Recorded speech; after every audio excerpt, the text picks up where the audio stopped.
it fucks you up. It fucks you up really bad. Yeah. So you lost everything and then you went through a tough time. My first purchase was a 12 unit. I've learned to trust numbers. If we have 100, by the number 6, we're going to have it right. Our kids think we're weird. I'll be honest. They're like, what are you guys doing all this investing stuff? Your deals don't have to be fantastic. You just need to not lose your ass. All right. Welcome to another episode of the Agent to Investor podcast, where we talk about the agent side of real estate investing. We'll be talking about the successes, the failures, and all in between. My name is Nico Garcia, local real estate agent and investor based out of Montgomery County, Maryland.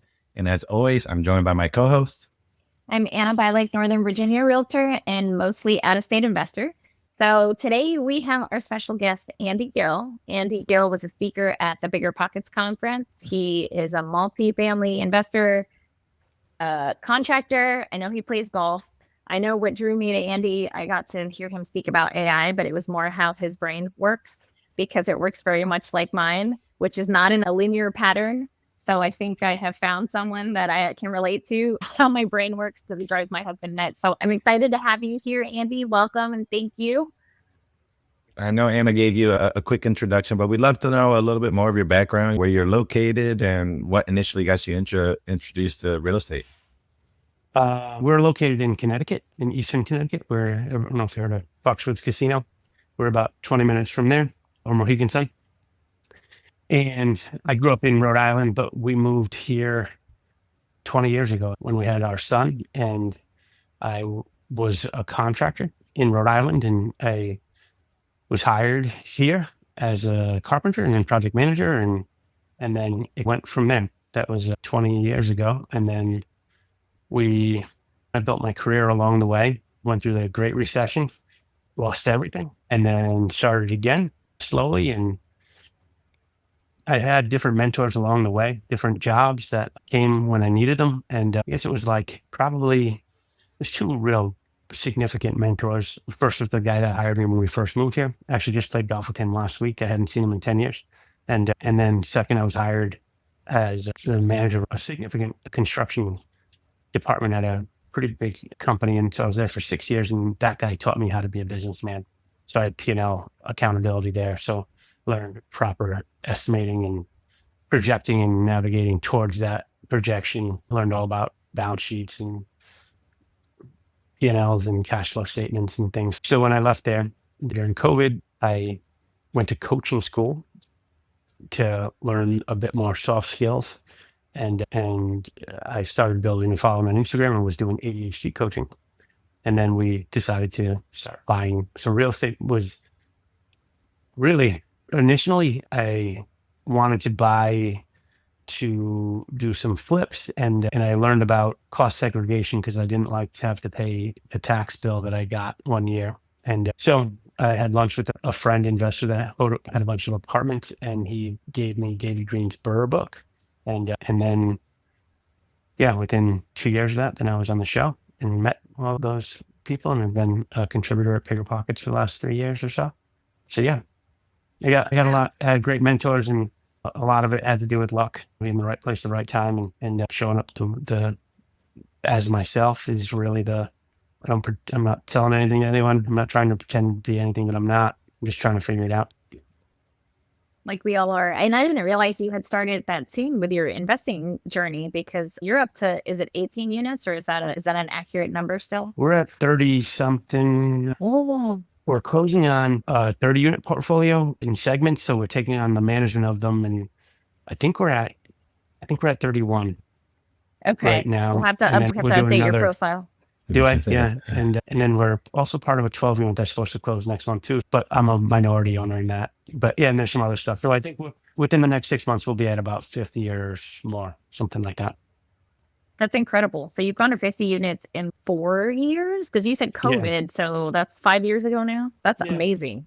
We did our first flips back in 11, 12, something like that. I've been a contractor forever, but I didn't own real estate with the intention of appreciation or any of the benefits, or I wasn't anyone's landlord till 2022, I think. And that was the whole learning process. So it was 2022. Yeah. Okay. So when you were a contractor, were you a contractor for an investor? So you were doing flips, or were you doing more of like residential, like people wanted newer kitchens? Like how did that? I'm not a contractor in the sense that you think of contractor.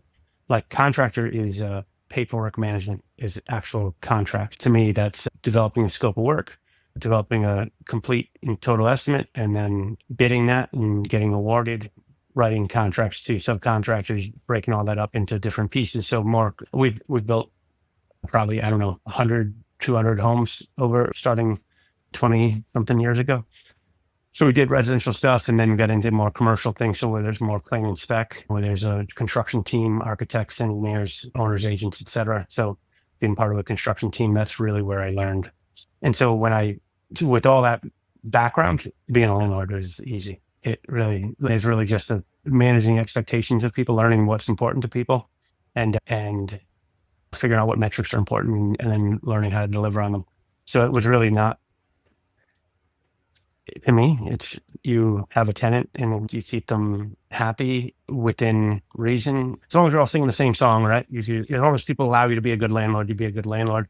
Once it becomes clear that you're singing different songs, then you start looking at leases and contracts and managing them that way. Andy, can you talk a little bit more about like being a contractor and knowing the construction business? I know you mentioned not contractor in the word per se, but knowing that side of the business before you actually like got into the landlording, like, how has that helped you in your business? So I have this, it gives me a different confidence to do things because if you think, I don't know what either of your skill sets are, but if you have a problem, there's different, let's say a problem where work needs to be done, capital improvements, unit flips, whatever, unit turns, whatever it is, a sewer lateral breaks in the street between your house and the street.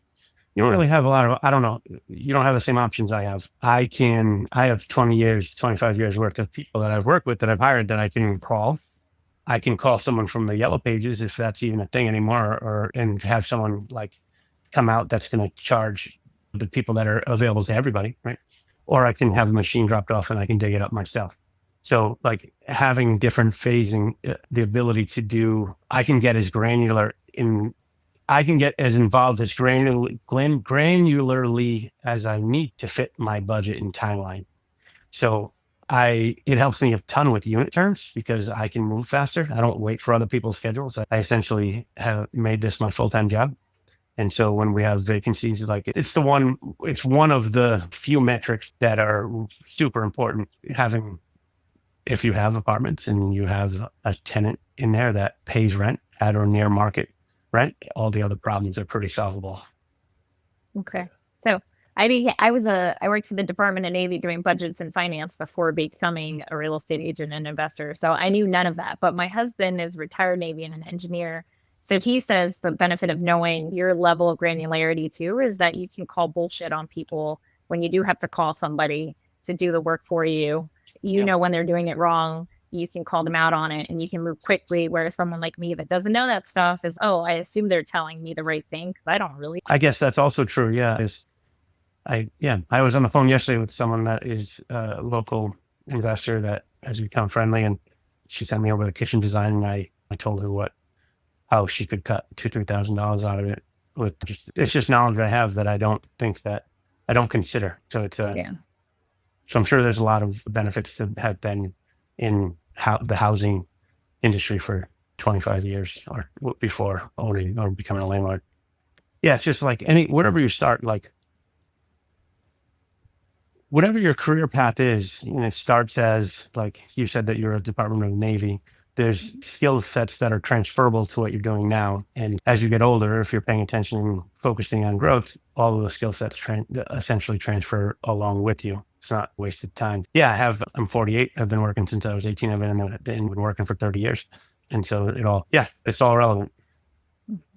Andy, you talked about a lot of leaning on mentors during the beginning phases. And how did that look, though? That 0 to 1 is always the hardest. We hear a lot of people that listen to podcasts, read all the books, but they don't eventually take that leap. I'm sure the mentors helped a lot, but what did it look like for you actually becoming a landlord? Because you've been in the actual construction side for quite some time. Yeah, my first purchase was a 12 unit. So so the way it worked for me, I've learned to trust numbers. And so my last W-2 job where I was the construction department manager, we did a lot of municipal work and housing authority work. And so we would target like 100 bathroom project, and people would be like, what if you get it wrong? And my thought process always was that if we have 100, by the number 6, we're going to have it right. And so we can lean out and get better. So if you think of things as time and material, so when you call a plumber and they give you an estimate, if I'm more granularly involved and I pay the plumber and I buy the materials, then I can break it down into hours, material, and markup, because that's really what it comes down to. So if I did that for so many years, that I knew that if I was buying these 12 units and I could validate, I knew that they were essentially the same layout. So I knew what the rehabs would be. And once I figured it out, I could do the same thing, like cut and paste, rinse and repeat over and over.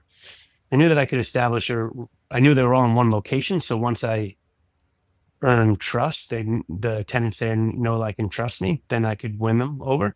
And then I was able to, like, I'd been doing budgets for 25 or whatever it was, 20 years at that. I don't know how many years it was at that time, but I felt more comfort with more. And the other part of it was that I knew that if you have 3 units and you have a vacancy, that might put you in the red, where if I have 12 and I have a vacancy, I'm still in the black.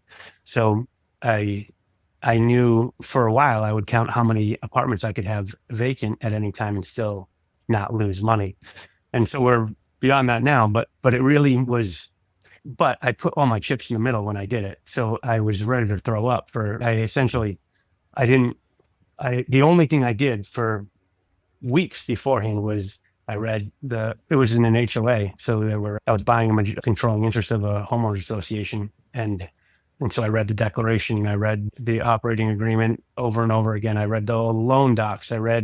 I'm very thorough in that stuff. So when you're doing construction, you have an AIA, or what's called an AIA contract, which is like I would spend a significant amount of time up front learning the contract. So then we'd use that same contract over and over again, just like your lease.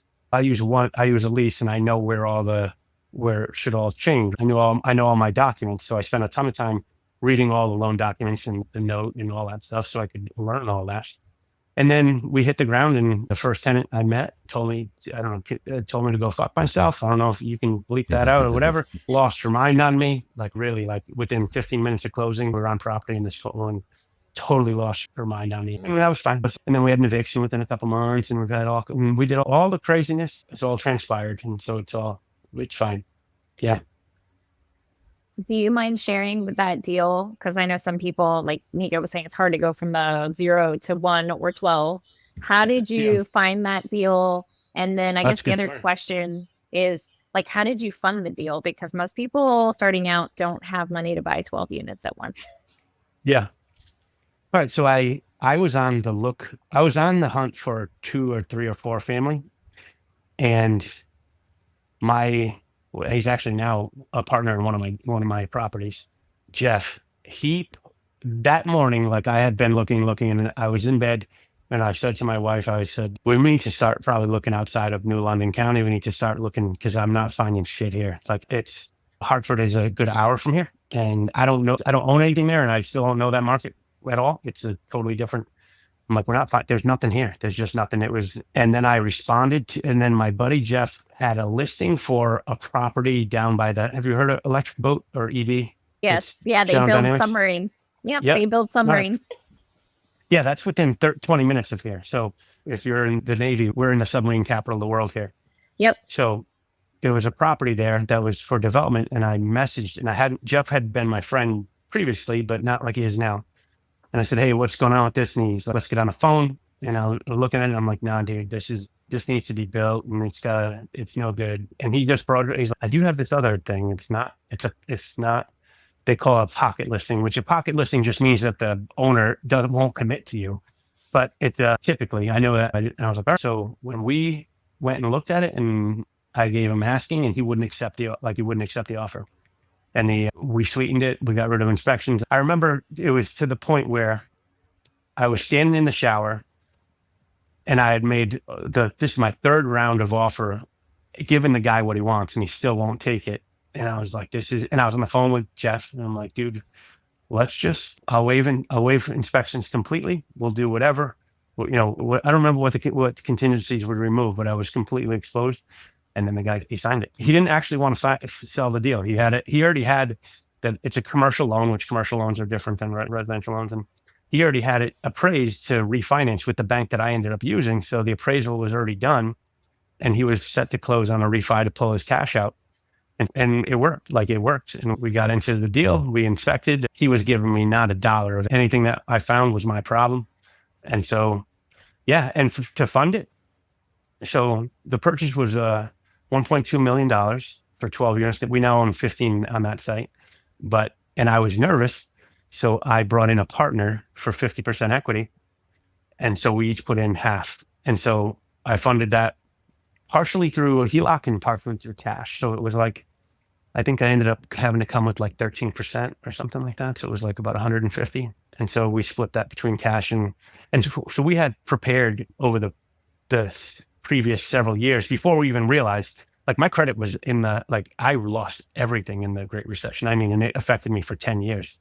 So my credit in 2014 was probably at 580, something like that, 560, and so I had no debt. I had a mortgage. And so we rebuilt our credit profile. And so we minimized our life. Like I still live in a 900 square foot house that needs a ton of work, and so when we moved here, we drove used cars. We didn't eat out a whole ton. We traveled, a lot because that was important to us. But for the most part, we lived way, way, way below our means for a lot of years before we even, just to create like a delta between what we were consuming and what we were making. And we weren't even investing really at the time. It was just more to not feel like I was in the rat race, which allowed me to quit my job in 2020. We had cash on hand. And so, which allowed me to have my midlife crisis and go to coaching school and build an Instagram account. Right. So it's all those things. If your need, if you're into FI, if your need is less, then you have more freedom. So I didn't plan it that way. It just occurred to me at one time. I was like, we're in a great position to buy. We could buy some stuff cash if we wanted and then flip, but we ended up having the cash that we needed. But I mean, it was everything. And so we put it all in the middle, and then we acquired more of them. We raised the rent, the valuation goes on the net operating income and not necessarily comparable sales. We've raised the value of that property to now probably 2.4 million. So something like that. It's been a good one. Then we added on more, once you have that, once you build that equity, you can, and then actually more, once you're a proven performer, like I got into that property and did really well. Yep. I didn't doubt myself, but I didn't know. And so then the other deal that were the 30 units is coming my way as private. So it's completely a private financing, creative financing deal. And that's only because I have been successful with the portfolio I have and because I'm so hands-on. So it's been good. It's been good. It's, if you get in and work hard and show up, it's a long game. I'm not trying to turn the thing and flip it and sell it and make a quick dollar. It's the long game that people are attracted to. Yeah. How did you get past? So you lost everything and then you went through a tough time. How did you get past that fear? Because I know people personally, my brother-in-law went through the same thing in Florida and he still, I can't believe you guys are investing. It fucks you up really bad. I remember vividly. So if you're like, when I tell you I lost everything, like I live in Eastern Connecticut. We had just bought a lot. It was 10 acres and we had 20 something employees when I was 30 years old. With the multiplier, I was a millionaire then. Not that we ever saw that, but we're like, someone told our business telling us, you guys are worth X amount. And I was like, oh, okay. But we didn't have it on hand, but we lost everything. All the employees we were financed for all these specialty trucks. We did like specialty insulation and building. But we weren't paying our payroll withholdings. I didn't know this. This is how I got financially smart. So I was the operations guy. I was the hammer I made things happen. We get jobs, I make them happen. And my partner at that time was more of the sales guy. No one was the business guy. We were too young. We didn't know. And so weren't paying our payroll. Like when you have a W-2 job and you pay self-employment tax, well, when you have a job, you pay half of that and your employer pays half of that. And they withhold your payment. And when you don't pay that in, that's a huge problem. So we were withholding money from people's checks and not paying it in.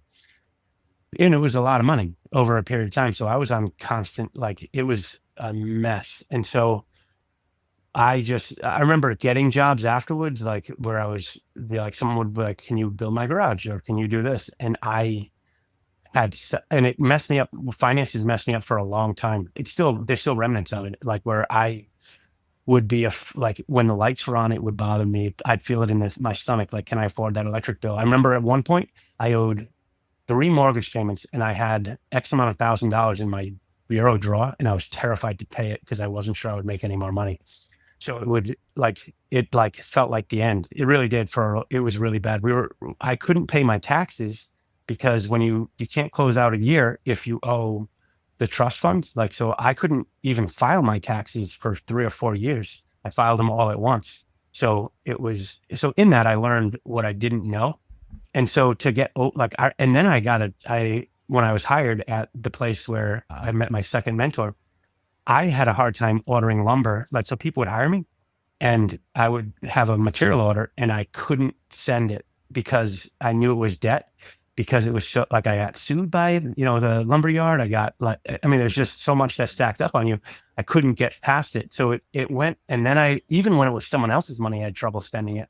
So it went away, like slowly it went away. And then, so it's a mindset thing of there was, when you say scarcity mindset, there was scarcity. If you were in the housing industry in 2009, 10, 11, 12, 13, there was no work, there was no money. So it was scarcity. Once you start to learn different, okay, there's money is abundant, which was not true at that time.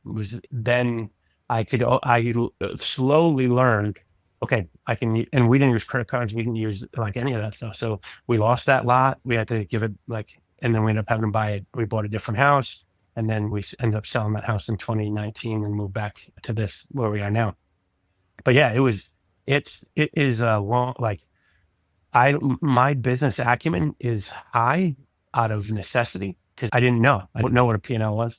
I didn't know how to project anything. So all the business knowledge I have, so I don't get into bad deals now. And it still is around. But I was talking to my friend, my very close friend, about, I'm nervous about this deal. And you're like, I'm not that person. I'm not going to make a bad decision like that. I'm going to make bad decisions for sure. Yep. And I'm going to mess things up and lose money, but I'm not going to get into a deal that doesn't work for me because I'm too smart by necessity over time. So it's not like there's I remember it was probably 2019, 2020, something like that, probably 2019, where I always thought I was the number one. Like I was like, I'm the entrepreneur, right? But I really wasn't ready yet. I really needed one of these mentors, they're number one. I'm a supporting role that appears as number one. It was 2019 when I was like, I have the ability to create my future myself. And I need to consult other smart people. I need to be able to have access to people that have knowledge, but I don't need to rely on anyone else to create my future. I knew at that time I was ready to step into the role as number one. And since then I've had my own challenges. I've grown slowly because I don't really, and I know I'm saying I'm growing slowly, which sounds different than what you're saying, but I don't have or want employees. I haven't wanted employees because I've had to manage them for so long and it's hard. And it's really like, when you have an employee, you work for them. They don't work for you. Like, you're the one that has to make sure that the work is there. And so then I have to fill up when I don't want to, and I have to take work that I don't want to take to keep you, moving potentially. So we're at a place now where I need to grow. I need to have either more help. I do a lot of it myself. Like my family, my daughter's helping admin role and helping with property management stuff, which is fantastic, which is great to keep it in. If I get hit by a bus, someone knows what's going on here. And my son helps with maintenance, and he's an electrician and he's super into it and helps with all the renovations and stuff. But it's slow. It feels slow to me because I know I could move 100 times faster if I wanted to, but I'm creating something that I don't hate. And I want to make sure that this is a job. I played a lot of golf all summer. We weren't buying we didn't have to stay, all our properties are stabilized and rented, but now we're getting into adding more on. So I don't know if I just had to answer your question or 7 different questions or what, but. No, you did. It was, you had to work on your mindset, on the scarcity mindset. And even today, sometimes you still have to work through that. Yeah. And then You found mentors, people that were smarter than you, and it sucked, but you learned from it. And a lot of people don't. They just end up in this like victim complex and oh, woe is me. Yeah. Whereas you actually were like, okay, shit hit the fan, but I know that I can improve. And now I proceed with caution. And now you're moving, but you're moving and you're building a foundation underneath your feet that you feel good about. So, you can take more trips at some point. Yeah. I wish, to be honest with you, I would. Sometimes, I'm not going to say less than half the time, I wish I could just have a job and be happy, content with that. To go, there's so many people that like, I have my dad and I have two dads. I have a stepdad that was a father figure to me and I consider him my dad. They both had jobs. They're both retired now, but they both worked like in a place they got a golden watch, and they couldn't really understand why I needed to keep moving and stay fluid. And so I gave myself a lot of shit for that for a very long time. But ultimately, like I never had an option. Like I had to figure things out, and I always felt that I could do it better. I'm a horrible employee. I'll stay for 3 to 4 years, and then I think I know how to do it better than you, and I'm going to leave. So there's certainly upside to it. I live a pretty comfortable life now, the way by my own design, but there were years that were pretty rough. And so I didn't really get a choice. Like it's just who I am. I'm always going to try to figure things out, learn and grow. Yeah.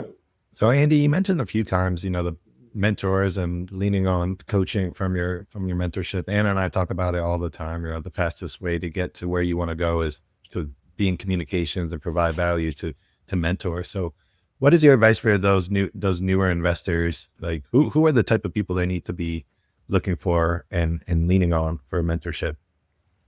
It's I'm gonna have a very long answer to this, Nico. So I play a lot of golf, right?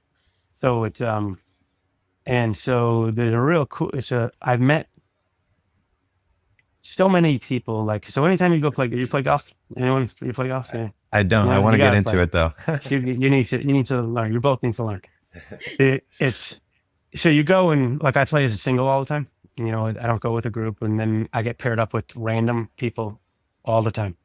And so, everyone always asks questions. What do you do? Which is such an odd question anyway, right? So what difference do you make? Like what do you do for money? Is that what you mean? You're like, so it ultimately comes up to like, I'm a real estate investor and, I'm a contractor and then we own a bunch of apartments. So, and everybody without exception, retired people, young people, everyone is curious about that and wants to know how that works. So I give them we'll talk and tell them, okay, well, this is what and so my advice to all of them, which are younger or older, is to understand the benefits of real estate. So once you understand, like I'm a slow learner. I'm 48 years old. I bought my first property at 44 with the intention of, because it didn't occur to me that I wasn't even playing the game until I understood that, like, if you can understand the benefits of real estate, meaning you can force appreciation. You can have organic appreciation just by buying and holding. You're going to be about 3% a year every year. So if you own $10 million of real estate in 3 years, it's going to go up 10%, and you just made $100,000 just by owning it, just by having your name on the title. So there's the upside, there's the cash flow of, like, if you operate your property well, you're going to make money. If you buy correctly, there's the depreciation, the tax benefits for it. So if you can understand the field of play, like if you're going to play golf, learn the rules, right? So if you're going to understand what the benefits of it are, then it really, and compare that to other investments, then you're going to get in. So then, all right, well, now you're excited about, because if you want to go live in a duplex instead of a single family home, rather, well, that kind of sucks, right? If you're like, you might not be able to convince your partner to do that if they're not if they're not understanding. So if you can, my advice to everyone is to understand the benefits of real estate and then make a plan. Buy one. We're trying to do it for both my kids now. I have a 20-year-old son, 22-year-old daughter. Buy a duplex, 3 or 4 family, live in one unit, rent the others, reduce your, wait a year, do it again. And, or whatever it takes, then buy another one. And then get yourself some cash flow. Like my daughter, she's 22 years old. She's a school social worker and she works with me a bit. And I'm saying, well, if you can get 10 units, in 10 years from now, if you have a couple kids, you can choose whether you want to work or not, if you want to cut back. So really my advice to everyone is and if you're not handy, that's okay. Like there's so many different roles within owning real estate that need to be. There's great agents, you can make money that way. That doesn't give you equity, but it gives you access to deals that could create equity, or there's loan officers. There's all these different roles that you have to play. There's inspectors. I'm an operator. So I'm the one I'm the driver of everything. So I'm the one that's going to dictate what the value is, what the rent roll is, how things work. So that's just who I am. I'm going to be the operator. I'm going to be the driver. I'm going to be in control. And we need people like that. There's blue collar, right? So you need carpenters, you need plumbers, you need electricians. So if you can figure out, if you can be real estate adjacent, you're going to get yourself opportunities to get into a deal. Some people need cash. Some people need, a little bit more sweat equity or operation. So that's my, figure out where your special skill set aligns within the real estate world, and then get close to someone, I'm always willing to get on the phone with absolutely anybody that wants to talk about real estate. Like I was on the phone last night. I was talking on the golf course. I take calls, answer DMs and say, okay, yeah, let's talk about that. I've helped a lot of young people get into their first, second property, just because once you're in, and you realize you can do it, your deals don't have to be fantastic. You just need to not lose your ass. And then once you're in, once you're in and it works, well, now you learn on the second deal, what you screwed up and what you can do. Just don't lose, it doesn't have to be perfect. You just have to be in. Yeah. I have a question. So I'm not too far behind you. I'm 45 and my husband and he's 47. So we started probably about 4 or 5 years ago. So we're not too far behind you when we realized, man, we should have been playing this game a long time ago. Our kids think we're weird. I'll be honest. They're like, what are you guys doing all this investing stuff? So our 22-year-old just moved. She's maybe open to it, but she still thinks we're weird. How did you get your daughter? Is your daughter on board, or is she still okay, this is kind of weird. Can I get some advice to get her on board? I mean, so she's got student loans. She just, my daughter, she's just turned 22. She got her master's degree at 21. Went to Simmons in Boston. And so she's got some student loans. We helped her out with the undergrad, and she's paying for grad school. And I'm telling her, don't pay off your student loans. Buy property, create cash flow, and pay your student loans off with your cash flow. What are you talking about? Right. So, okay. So then we sit down and do some math and she's like, well, I want to max out what I can pay. It's like $800 a month or whatever. And I was like, all right, let's write this all down. So if you can map it out on a piece of paper and say, all right, well, you can pay 400, which is the minimum, and put 400 in the bank. Let's just say that you're putting $800 aside no matter what. Well, in a year, that's $4,800. In 3 years, that's $15,000. So you can buy a property in 3 years, and then you can create $1,500 a month in cash flow with that, or whatever the hell it is. And so then you work backwards. So she's like, well, I'm going to end up paying more, because she's not looking at the payment. She's looking at the total paid over 25 years or whatever it is. I said, well, in 3 years, you still have 22 years to beat that. So, if you can write it all down and say, all right, this is what this is. And for me also, I'm like, you guys can throw your properties into my management company, because I don't give a shit. It's fine. I wanted her in the management because it helps both of us. I need help. She's really smart, and she's great with, she has her minor was in business. So she understands the balance sheet. She understands the profit and all. Not in the real world, but in theory. So now as she gets in, so yesterday we had a conversation. It's funny you say this. Yesterday we had a conversation. I was like, you're going to fuck shit up. You're going to screw things up. And I'm totally fine with that.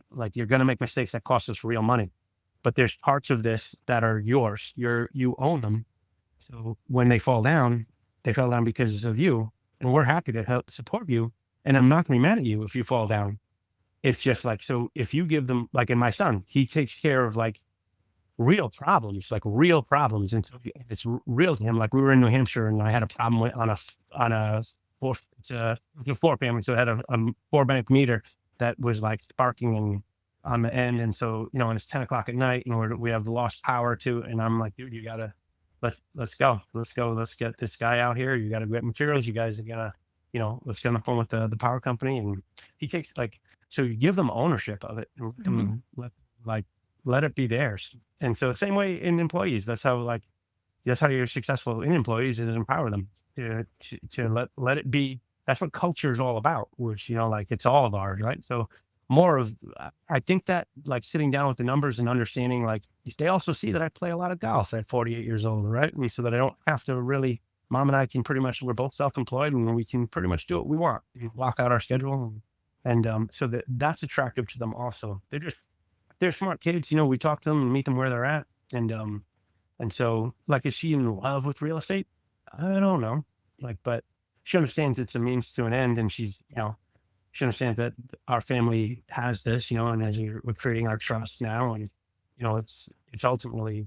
I know some people don't want to leave things to their kids; they want them to learn to own it. For me, it's all for them. So it's, we'll use it while we're here, and I'm happy if they want to go to 400 units because they want to jump in. I'm good at about 75, I think.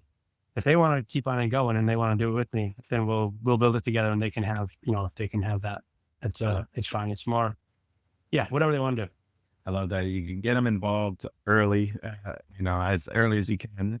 I think I heard, what was it, Brendan Turner talking about, when his daughter was born, he got a duplex or a multifamily first. So by the time she became 18, it was paid free and clear for them. So getting them involved. I mean, my dad is also into general contractor, so I was doing a lot of the, helping out in the summers, bringing shingles to roofs, and I hated it back then.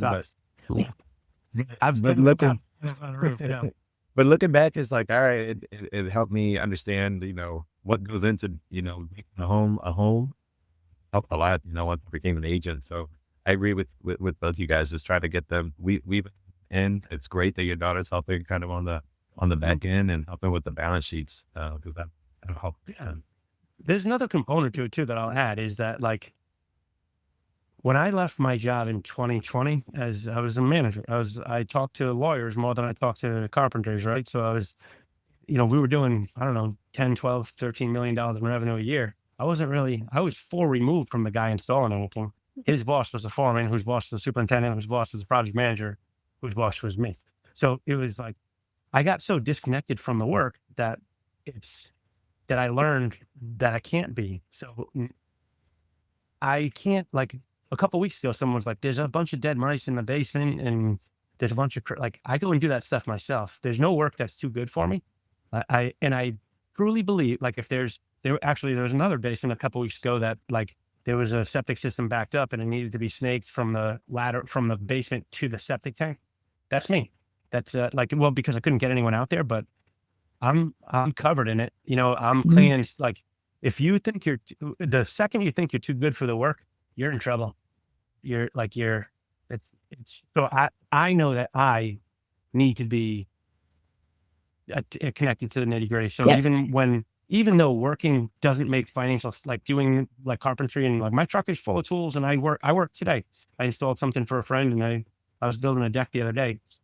It doesn't make financial sense on paper for me to do that because I make way more money making deals, but I get so disconnected from the work that it's not real to me anymore. So for my mental health and my connection to it all, I decide to work probably about half the day, not all the time.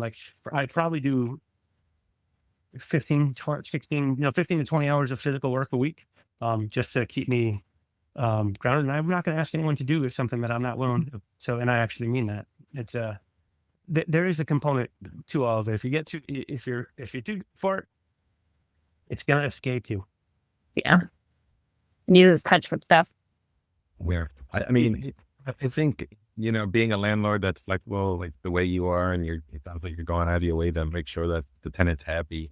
And I know there's a flip side to that because you don't want to get them too comfortable if they're calling you for everything. But I think I heard you on Bigger Pockets on the landlording panel. And I know you gave us a preview of somebody when you bought the property that cursed you out. But Yeah. 2024. Yeah. And I loved it because I know you had some interesting stories. I'd love for you to share maybe one crazy tenant story or something that you had. I know it's hard, but he's gonna be like, which one?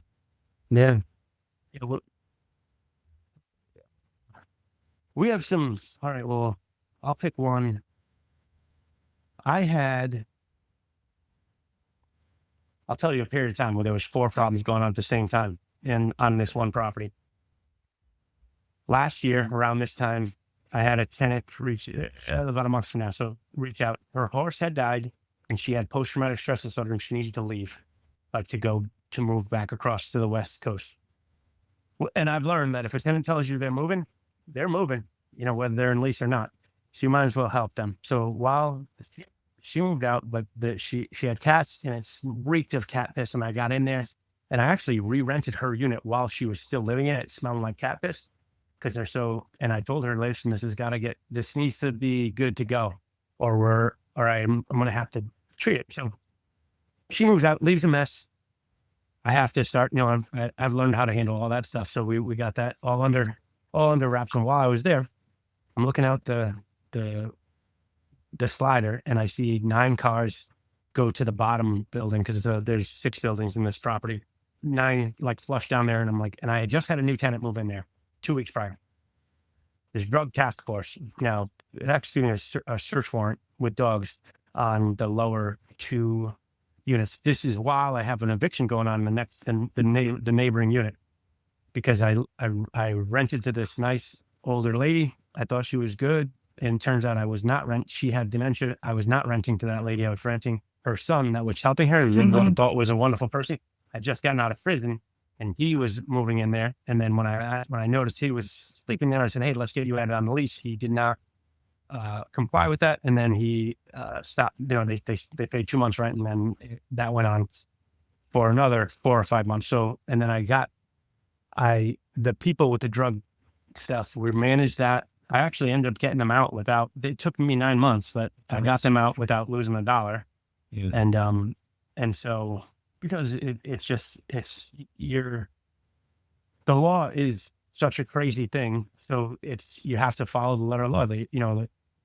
Because they're accused of something doesn't mean it's necessarily true. So, but their behavior on the property is what was in violation of the lease afterwards. So you just have to be real smart, and you got to use AI a lot, and you figure out how to send lease violations. We ended up so we got that unit, the cat piss unit re-rented, no problem. The guy in the 4th unit died. We bought that unit. We got that one turned at the same time. Then we got the eviction one out, a great new tenant in it. And then the neighbor there became an issue. The third, it just goes like when it goes crazy, it all just starts to go and unwrap. So we got the eviction out, we got a new tenant in, and then the neighboring unit, all craziness. They started, making noise against the walls with activities, which is a problem for the other tenants. We had to take care of that. I mean, it goes on and on and on. So it's like, if you're going to get in, and these are the things that people are like, oh my God, I don't want to deal with that stuff. Well, it's my job. It's my job. And if I can put it in a bucket and like compartmentalize it and say, okay, what's the next problem? What's the next problem, right? So these are problems. The upside of owning all of these units has provided me a lifestyle that I previously couldn't have. I mean, I used to run construction crews of 30 guys that were more crazy than this. We'd have to go get them out of their homes. Sometimes you bail these guys out. Like the stuff that the guys in construction get involved in is nothing compared to managing tenants. And in tenants, you talk to, like, you send them an email and you send them a notice. Maybe you send the sheriff out. You have enough units where you have a budget line item for loss and vacancy, so that's okay. So as long as you act quick, it's no problem. I mean, people, if they allow you to be a good landlord, you're a great landlord. I love every dog. I pet every dog, and I know all the kids' birthdays, and I love 99% of the tenants. I love them. They're fantastic. We're good. We have a good professional friendship.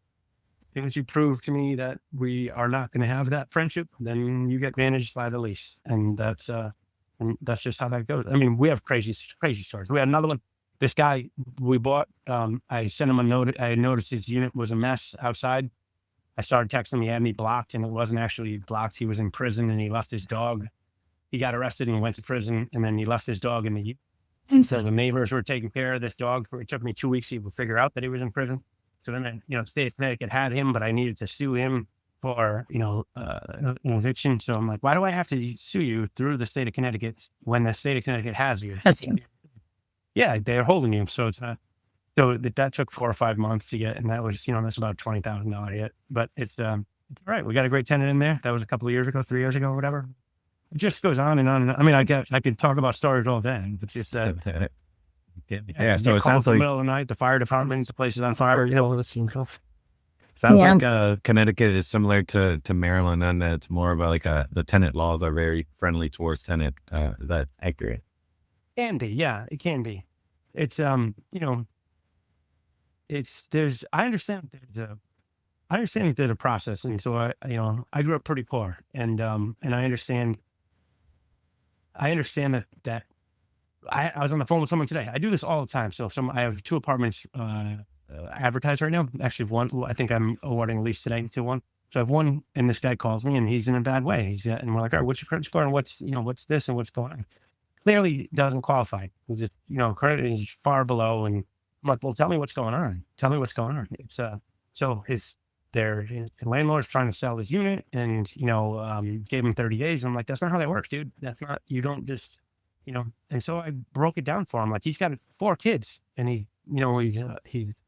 trying to find another job. So I'm like, listen, this is where, like, use legal aid. Get yourself in a situation where your metrics are better. And I'm like, no, I'm not going to lend to you because you have a 475 credit score, and you don't make anywhere near enough money to not only feed your kids, but pay me rent, So let's talk about so I'll help anyone and give counsel. I'm not, if there's a family and they can't, like, it's just a line item. So, like, if you can't pay rent, you can't stay. Yeah. You can't stay. I mean, I have a mortgage, but let's figure out how to work together to get you onto where you do belong right now. So it's not, I think that the tenant and landlords are necessary in a lot of cases, but they could also get looked at differently and streamlined. Like, if there's a single occupant that's no longer present, I think we could probably move that along a little quicker, right? And, if you're, and you don't, there's a lot of administrative shit that's in the way of, like, that's just, it's academic, and we could move these things along a little bit faster. Because honestly, like, it doesn't hurt me. I have enough units where I'm still in the black.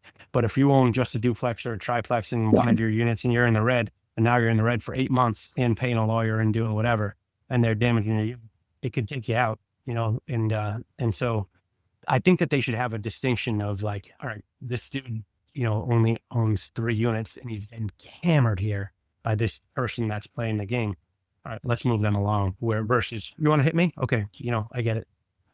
I'll survive it. It's and then there's dudes so much bigger than me, right? That don't have empathy or care about the outcome. So it's eviction. I could talk about evictions forever and the law and how this all works, but it's an interesting topic that everyone has a perspective on.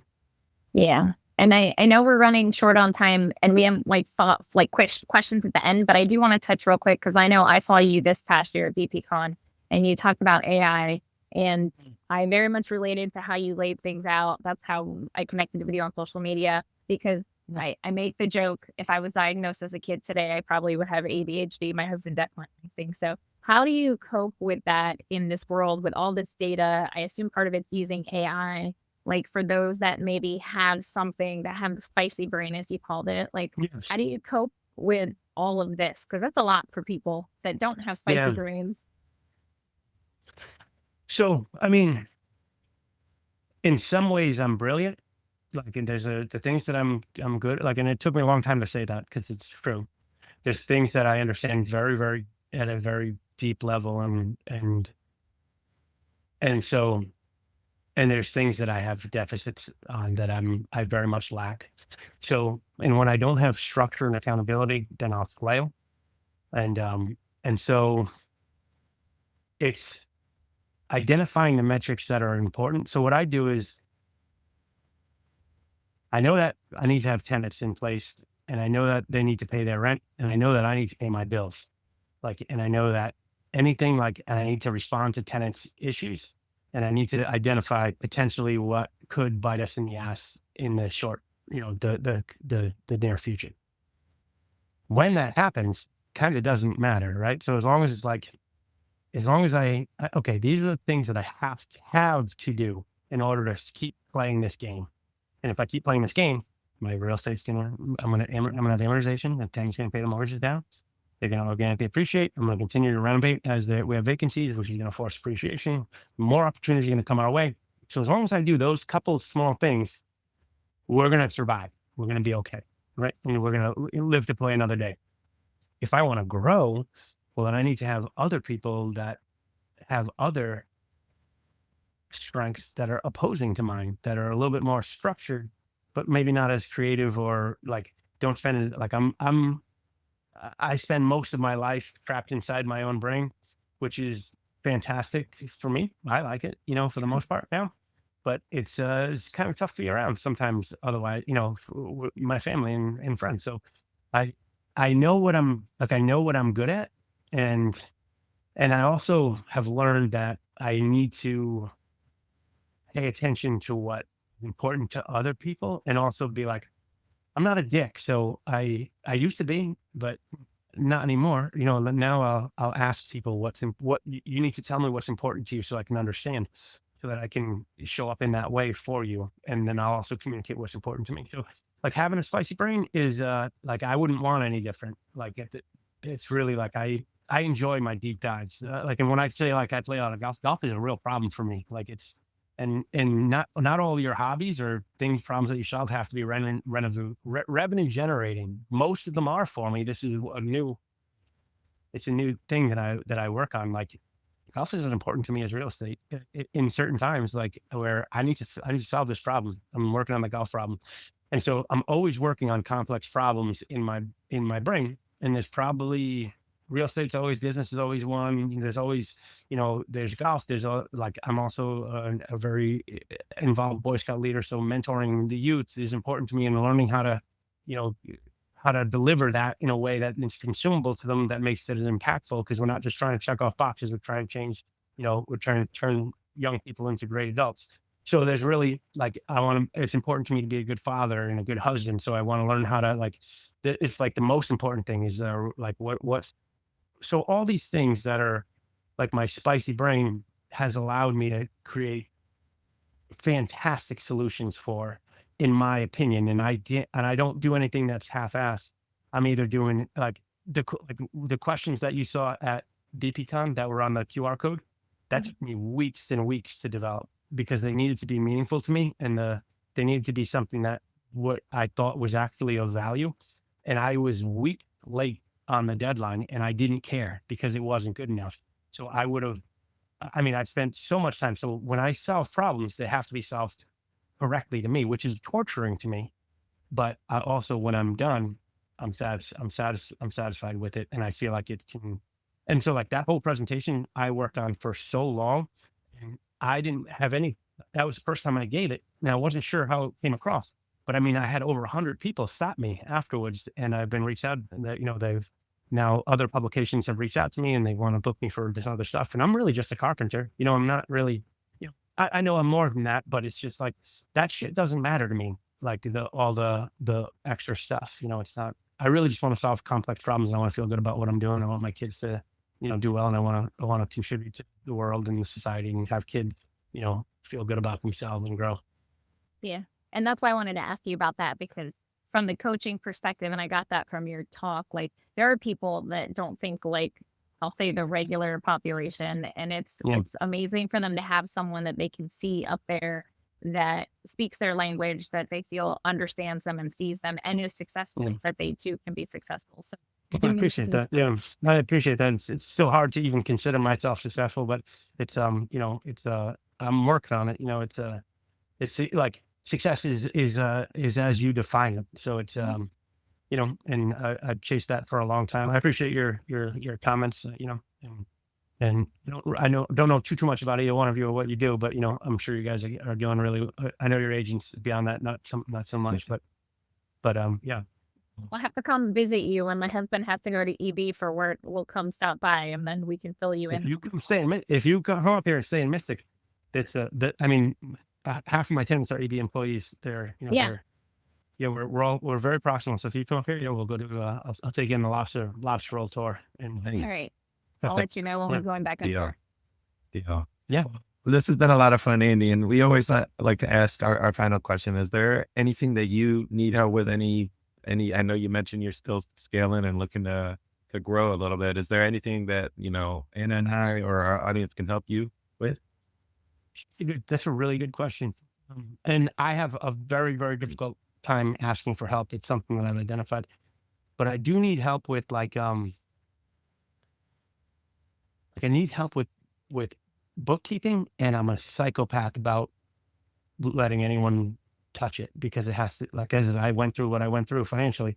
So it's like, I need help with that. Like, I do need help with some processes. I mean, and I don't, yeah, I'm not, I think those are things like I'm working on them internally, but I do like, I don't know that I'm looking to hire help right now, but I know that I will be in the short term because there's going to be too many apartments for, like, I do the snow plow, I cut the grass, I do all that stuff, and I'm starting to hire that stuff out. I'm buying a new snow plow this week, but it's so that I can do it. But it's yeah, I think those are the things. Like, I'd love to talk to people about how their processes work and what their structure, with the understanding of like, don't like, I hate a lot of the influencers and people in the space just talk about unload it, right? Delegate. And that's, I don't think that, like, delegate and you can run your company from the fucking beach. That's a lie. Like, that's not actually real. I know there's a couple people that spend some time at the beach and post content from the beach, but, and maybe their job is to raise capital and there's someone on the operation side, but they're not running 30 units or 40 units from the beach. That's not, you know, they have a team of people, and, you know, so like, I really love to talk to people that are doing it the way I'm doing it. I'm a blue collar millionaire, you know, is what we're, you know, is the path. So yeah, those are the things I think I need to talk more about, is like, as you grow, how are you letting certain things go? How are you systematizing things in a way that's satisfactory to you? Cause as we said, like, you know, that QR code, I'll work on that shit for weeks. Like, not that we can't make mistakes, but the solutions need to be correct. Well, I know you're friends with Amelia and Grace, or at least Amelia, because you mentioned I love Amelia and them. I saw the video. I'm surprised. Are you tapping to them? Because Grace's brain. No, is my penis gets in the way. So they will only do, it's only women. They're my best friends. I love them. Yeah, they're Yeah, great. I mean, you don't have to be part of the They won't let me live come on their group. retreat, stuff like that. Because I'm a fan. But I'm sure if you ask nicely, Grace would share, like, she's got like Yeah. a whole systematized like Yeah. workflows, Yeah. Google. It's That's so her organized. system. I've looked at it and it's like, Is it too much? no, it's just not mine. Yeah. I mean, so I reference their book quite a bit. I bought it like when their book came out, I bought it because I wanted to be a supportive friend. And then it turned out it's really good. Like, it's really got incredible information on it. And I tell them all, like, I send them video. I love Amelia. Like, she is the real deal. She's like, and Grace as well. Grace is, they're fantastic. I met Amelia first and then met Grace afterwards. They're silly and they're goofy and they're serious and they're for real. Like, they're growing. They do travel a lot and they do have an incredible team in place that does manage, and they've empowered others to succeed and grow. So they're doing they're doing an incredible job. I'm super proud of both of them. And I think they're amazing humans, both of them. But yeah, but they're like, if the book, oh, you know, we had them on our show. They're fantastic. They're awesome humans. Like, there's a lot of people in this space. I'll speak highly of a few. It's there's great people, but there's a difference between people that are selling something and that are, you know, And providing. genuinely want to help other people. Yeah, Chad Carson, fantastic. What an amazing human being. Yeah, he's one of our mentors too. Leland. Oh, Yeah. Chad? Actually, gonna see him So in for real, January. so down to earth. Yeah. Oh, you guys see him? Yeah. He's so, like, he has the only reason he's providing content and value is because he feels he's a man that is of service. He doesn't need to. He's made all the money he needs to make. He's doing it because he's he's living a life in service. Love Chad. Right. Andy has a wonderful social media presence. Where can people reach out to you, Andy? Find me on Instagram, Coach Andy Gill, and I answer all my DMs. You know, get in there, ask questions. I encourage everyone. If you have questions about real estate, like if you don't know, if you're stuck, if you want to bounce something off me, I answer all. Like I try to answer absolutely everything, and if I don't, hit me twice. You know, it's yeah. I try to show up as best I can. And then I can both vouch. He does answer his direct messages. So thank you, Andy, for coming on for another episode. Please like, share, subscribe, follow Andy on all social media platforms. And you can reach out to me and Garcia Official on all social platforms. And you can reach out to Anna at Anna Bialik _realtor on Instagram and Anna Bialik everywhere else. Awesome. Until the next one. Thank you, Andy. Yeah. Have an awesome